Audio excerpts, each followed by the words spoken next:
El jardín de la sombra de Occidente se extendía bajo un cielo de un azul profundo, casi irreal.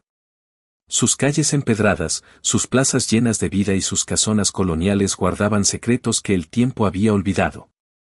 En el corazón del barrio de Analco, en una casa antigua con un jardín exuberante, vivía Sofía, una mujer de mediana edad que había heredado la propiedad de su tía abuela, una mujer misteriosa de la que poco se hablaba en la familia.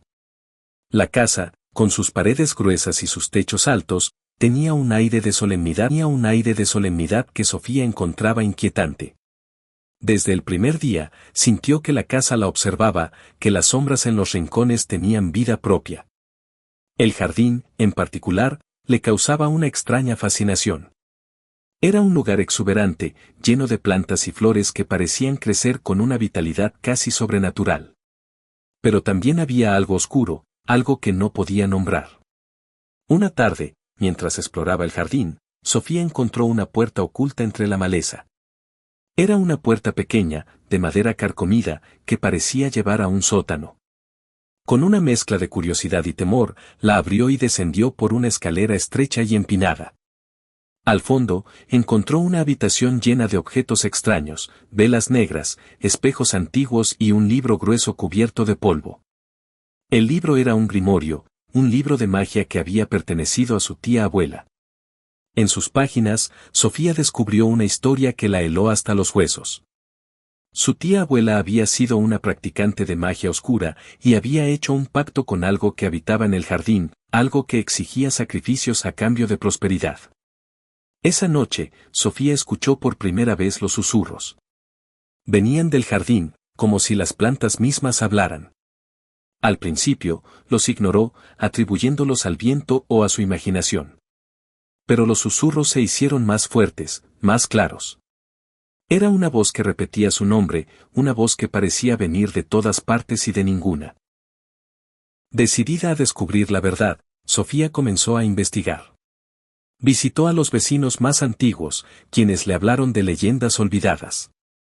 Le contaron que, hace décadas, su tía abuela había sido una mujer temida en el barrio, que se decía que había hecho un pacto con el guardián del jardín, una entidad que habitaba en las plantas y que exigía sangre a cambio de proteger a la familia.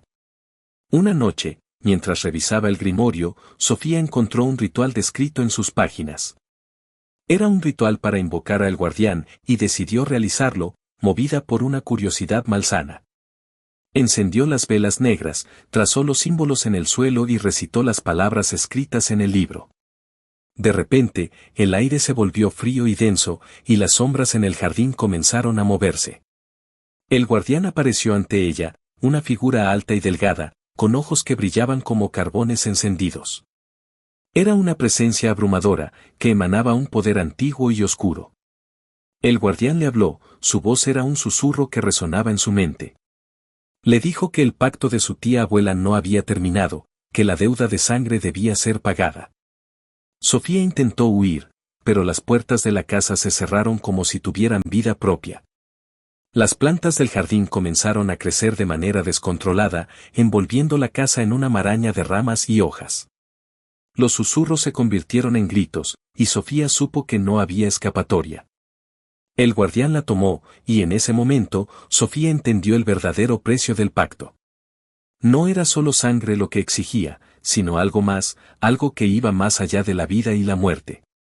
El guardián se alimentaba de las almas, y la de Sofía sería la próxima en ser devorada. La casa en el barrio de Analco sigue en pie, su jardín exuberante y lleno de vida. Pero aquellos que se atreven a acercarse demasiado escuchan los susurros, y saben que el jardín esconde un secreto oscuro. Sofía se convirtió en parte de ese secreto, en una sombra más que habita entre las plantas, atrapada en un pacto que no tiene fin. Guadalajara, con su belleza y su historia, guarda secretos que nunca debieron ser revelados. Y el jardín de las sombras, en el corazón de Analco, sigue esperando a su próxima víctima. Porque algunos pactos, una vez hechos, nunca se rompen.